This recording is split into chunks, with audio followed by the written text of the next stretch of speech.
నమస్కారం. నా పేరు శ్రీరామ్ శర్మ.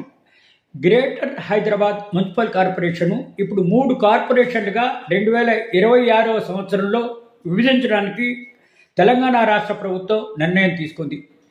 ఇప్పుడు గ్రేటర్ హైదరాబాద్ మున్సిపల్ కార్పొరేషన్ విస్తీర్ణం పరిధి 650 స్క్వేర్ కిలోమీటర్లు. దీన్ని ఇప్పుడు 2053 స్క్వేర్ కిలోమీటర్లుగా పెంచుతోంది రాష్ట్ర ప్రభుత్వం. ఫిబ్రవరి 2026 నుంచి జిహెచ్ఎంసీ 3 కార్పొరేషన్లు అవబోతోంది. ఇప్పుడు 2 అడిషనల్ కమిషనర్లు అపాయింట్ చేయబోతోంది రాష్ట్ర ప్రభుత్వం. అడిషనల్ కమిషనర్ సుజనా గారిని, శ్రీ వినయ్ కృష్ణారెడ్డి గారిని నియమించబోతోంది రాష్ట్ర ప్రభుత్వం.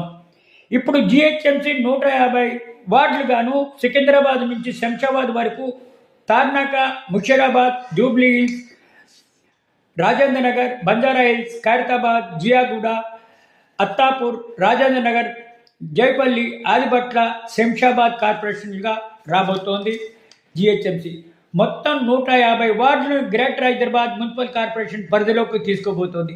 ఇప్పుడు దేశంలోనే అతిపెద్ద నగరంగా, అతిపెద్ద మున్సిపల్ కార్పొరేషన్గా ఏర్పడబోతోంది గ్రేటర్ హైదరాబాద్ మున్సిపల్ కార్పొరేషన్. ఎందుకంటే చుట్టుపక్కల ఉన్న మున్సిపాలిటీలని ఇందులో కలపడం జరిగింది. ఇది గ్రేట్ అంటున్నారు అందరూ.